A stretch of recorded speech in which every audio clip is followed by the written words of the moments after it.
Good evening and welcome to another video. This evening I was going to have a talk about the one-step looper. Now, if you're not familiar with the one-step looper, this is going back to the fly tying. Of course, it's nothing, well, you could use it for lure making as well, I suppose, but mainly it's a piece of kit that really helps fly tyers. And this is usually it's made for jewelry making, and what it does, it makes a perfect little loop with the wire, perfect for making shanks and anything like this that requires a nice little round loop. Now, the one-step big looper will save you a lot of time because it's really quick, and after a while, I mean, I've been doing maybe, I don't know, over thousands shanks. Most of my pike flies have a shank because I really believe of the articulation to give extra movement to your fly. It's really imperative, especially for the flies like T-bones that will cut off and present themselves sideways to the pike like this and hang in front of them. Usually, yeah, they get T-boned. Something that's a little bit more difficult with a single hook fly. If you start to talk about articulation, you have favorites. I've seen a lot of people who put the articulation behind the hook, like a tail articulated. I'm not too much in favor for that because it adds very little movement to the fly. It kind of follows the strip that you put onto the hook. So I'm not really. I don't think it has much effect. It has a little bit of effect, of course, but nothing like if you would put the shank right in front of the hook, and that's how I fished. 90% of my flyers are like this. So to make the shanks, you can buy them yourself. You can buy the big game shanks from Flyman Fishing Company, but it's okay if you only make a series of 5-10 flies that you want for your box. But once you start tying flies, you will see that even if you're not a commercial tyer, you will start to tie way too many flies. Too many flies. But the one-step looper, I've used that one for, I don't know, maybe five years. I have to go back to when the videos were made. The first one I made on the one-step looper, and it's been a really good help. I had no problem with mine, and I broke it recently, and only due to my own fault because I've been using wire way too heavy.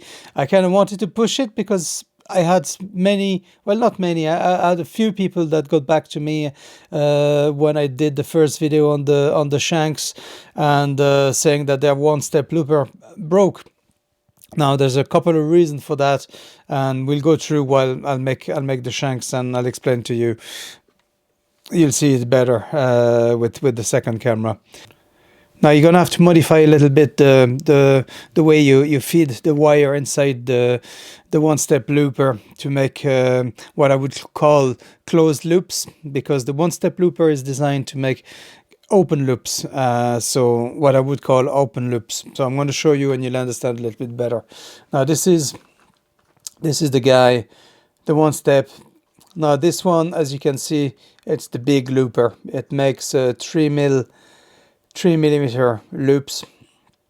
Now for pike, I think this is great. This is the perfect size. You'll have no problem. I don't like the smaller one for pike because I feel the loop are a little bit too tight and it doesn't offer as much movement as what you would get with the 3 millimeter loop.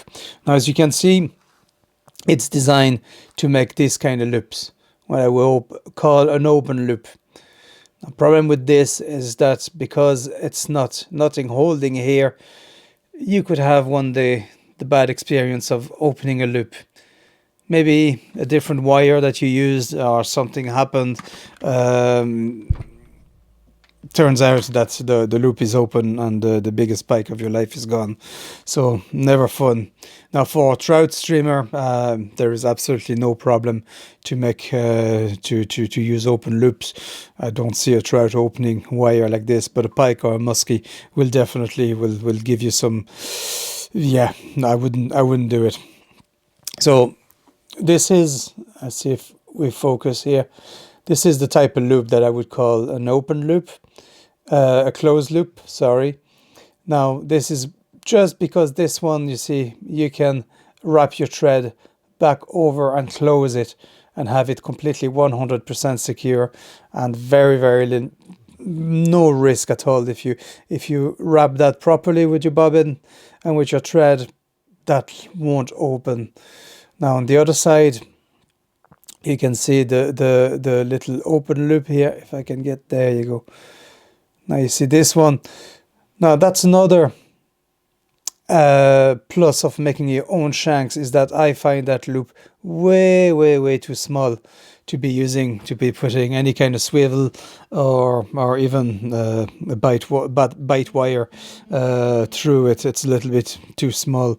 So the 3mm is really good because it offers you a really wide articulation and also a really wide opening to clip your swivel or whatever you fast attach, whatever you want to use for that. So for this, after having made so many shanks, I came to one really easy technique where I can do them in series and go really fast, and most importantly, do not waste any wire. There's absolutely no waste on the wire whatsoever the way I do them. So all you're going to need is of course the one-step looper, a round nose pair of pliers. Make sure the both sides are nice and round, and of course a good pair of cutters, wire cutter. So I'm going to pass onto the second camera there, and we can have a look. How do I make them?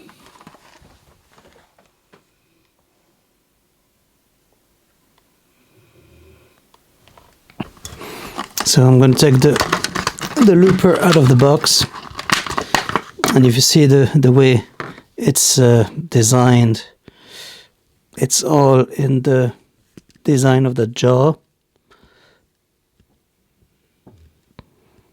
Now what that jaw does, it'll normally cut your wire and bend it, but that's only to get those kind of loops, and these are not the one that we want. We want to do a full closed loop. Now, so the way I do it, first of all, now that's where the part where people say that they broke theirs. I believe with proper use, you shouldn't break them. Now, wear and tear, of course, there's a good chance that after a while they probably get tired and will snap. But the two things that you have to watch out when you use the one-step looper, first is don't crimp the loop, or don't squeeze the loop too fast, especially if you're working with thicker wire. Now this is given, this one, the big looper, it's given up to 1mm wire, thick wire. I usually use 1mm or 0.9 for all my Pike articulation. So that's the size of wire that I use. Now, the way I start straight off the roll. I don't cut any bit. I don't measure and cut sizes. After a while, when you make so many, you kind of judge, and you are pretty much couple of millimeters in and out, but that makes absolutely no difference on the Pike at the end, and on the way you tie your fly. So I go straight off the roll, and I use first the pair of round nose plier and leave a little bit of a tag end, because this is what we're going to wrap around after to close the loop.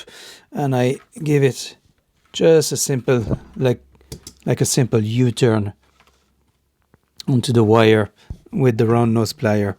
Now this is where you're going to be a little bit tricky, is that you forget about the big loop here, because this is the loop that's supposed to be cutting the wire. Here you see when you squeeze, it cuts the wire here. Now we're not going to use that, because that as well put a lot of strain onto the plier. So all we're going to concentrate is basically this little part here.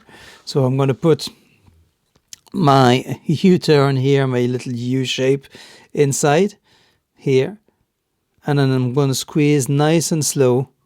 You see it's closing up. I'm going to hold the two tag ends kind of parallel so one doesn't jump over the other like this, and you get a nice neat loop. And then you give it a squeeze, nice and slow.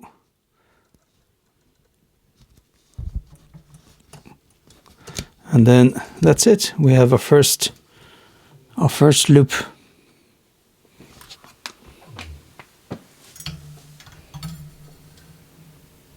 And this is our first loop, and you see I like to leave a nice bit of tag, so like that there's a lot of material that's going to wrap around that, and you'll have no chance of that shank closing.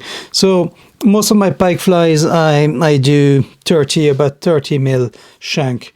So usually I have it now, like I said, I've done so many that I'm kind of on the ball. So still off the roll without cutting anything, I do another U-turn where I think I have the length that I require, and then all you need to do is cut off the excess like this. Now one thing you have to remember is that the loops should be at 90 degrees from one another, so that will help with the presentation and the way, like a chain, the way it links, it's always one at 90 degrees from the other. So always never do them the same flat, just one side 90 degrees on the other side. So same thing, I'm going to just concentrate on this middle part.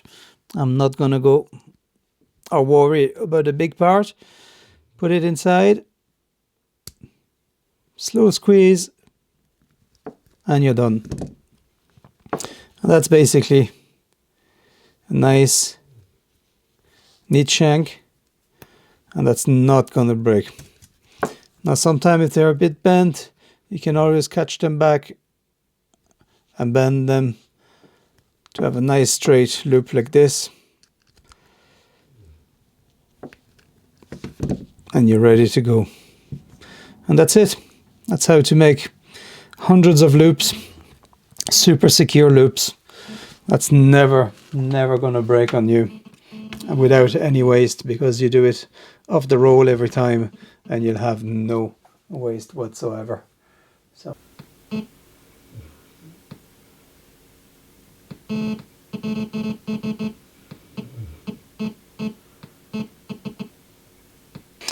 there you go, you're perfect shank every time. So just don't go over 1 mil and don't squeeze too hard, and you should have that little thing for a very long time. Alright guys, thanks for watching, and I'll catch you next one. Bye.